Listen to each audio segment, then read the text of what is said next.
Welcome back to The Explainer. Today, we are diving into stories that are going to absolutely blow your mind. I mean, we're talking about 100% true cases with twists so unbelievable, they honestly feel like they were ripped straight out of a Hollywood movie script.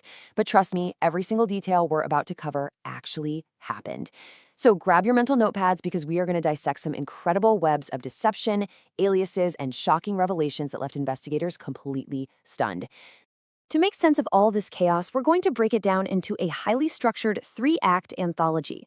We'll start with Truth Stranger Than Fiction, before moving into The Girl with No Past, then The Curse of the Crow, The Imposter in the House, and finally wrapping up with The Enduring Unknown. Let's get right into it. Section 1. Truth Stranger Than Fiction. Real life writes the darkest scripts. Now, I really want to emphasize right up front, no matter how absolutely impossible these events sound, every single detail we are uncovering today is entirely real. Section 2. The Girl with No Past. The Escalation. We're going to start with Sharon Marshall. On paper, she was this bright high school student with dreams of working at NASA. But her life took a sudden, drastic detour when she moved to Florida with a much older man named Frank Floyd. Now, Frank he was aggressive, completely unpleasant, and intensely controlling. When Sharon's coworker Cheryl Comesso reported Sharon to social services after a dispute with Frank, he assaulted Cheryl. And shortly after that, Cheryl completely vanished.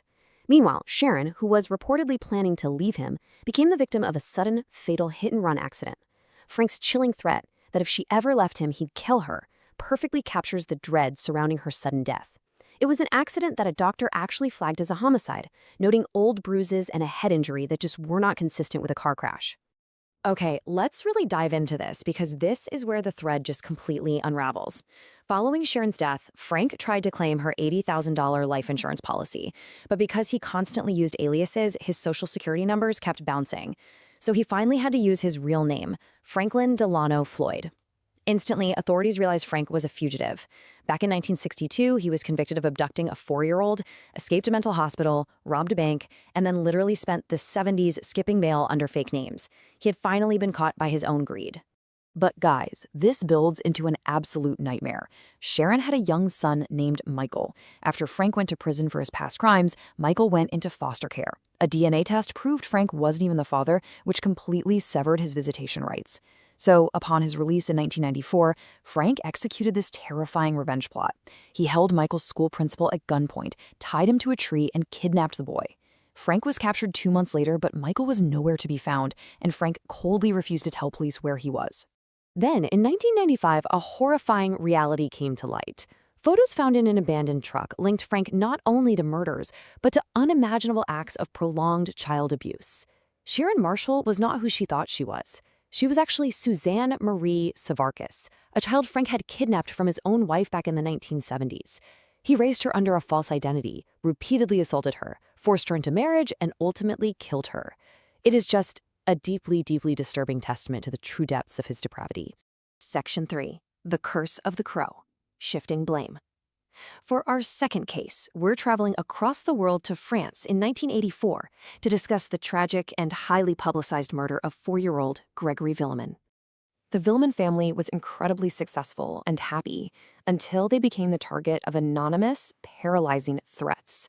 On October 16, 1984, little Gregory vanished from his front yard and was later found tragically drowned in a nearby river.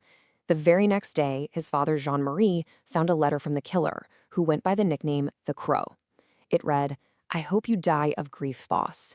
Your money won't bring back your son. Here's my revenge." These anonymous threats completely destroyed the family over the years. The investigation immediately devolved into a revolving door of suspects. First, you had Jean-Marie's cousin, Bernard LaRoche, who was accused based on a teenager's coerced statement. Though he was cleared, Jean-Marie actually murdered him in retaliation. Next, handwriting experts shockingly pointed the finger at Gregory's own mother, Christine. She was pregnant at the time, went on a hunger strike, miscarried, and was eventually cleared. Then, decades later in 2017, Gregory's great aunt and uncle were arrested but absolutely refused to speak. The whole thing was just an absolute labyrinth of shifting blame and family jealousy. So how do you solve a mystery when literally everyone is a suspect? Well, in December 2020, the case was reopened with a modern weapon, stylometrics. This is a fascinating piece of technology that analyzes the specific style, syntax, punctuation, and unique turns of phrase used in text to identify an author. Think of it like a linguistic fingerprint. By applying this to the letters from the crow, police identified a new, unnamed suspect. This scientific approach might finally unmask the killer after nearly 40 years. Section 4. The Imposter in the House. The Subversion. This final case takes us to San Antonio, Texas, in 1994, and the disappearance of a troubled 13-year-old boy named Nicholas Barclay. Nicholas had a bit of a juvenile record, so when he went missing after playing basketball one day, a lot of people just assumed he ran away. For 3 long years, the trail was completely cold. Then, the family received what seemed like an absolute miracle. Out of nowhere in 1997, they got a call that Nicholas had been found alive in Spain, having allegedly escaped a European child trafficking ring. But when Nicholas's sister Carrie flew to Spain to bring him home, reality completely broke down. The physical discrepancies were glaringly absurd. The real Nicholas was 13, blonde with blue eyes. The man they brought home was 23 years old, had dark hair, brown eyes, and a heavy French accent. The excuse? He claimed traffickers performed experiments on him to alter his eye and hair color and forced him to speak French. Incredibly, the family accepted this without question and told authorities to close the case. So, who exactly was this man from Spain? Suspense really started to build when a private investigator, working alongside a documentary film crew, noticed something undeniable. The man's ears just did not match childhood photos of Nicholas. And ears don't change shape as we age. This massive red flag prompted the FBI to step in, obtain a court order, and conduct proper DNA and fingerprint testing. The results was staggering. The man living in their house was definitely not Nicholas Barclay.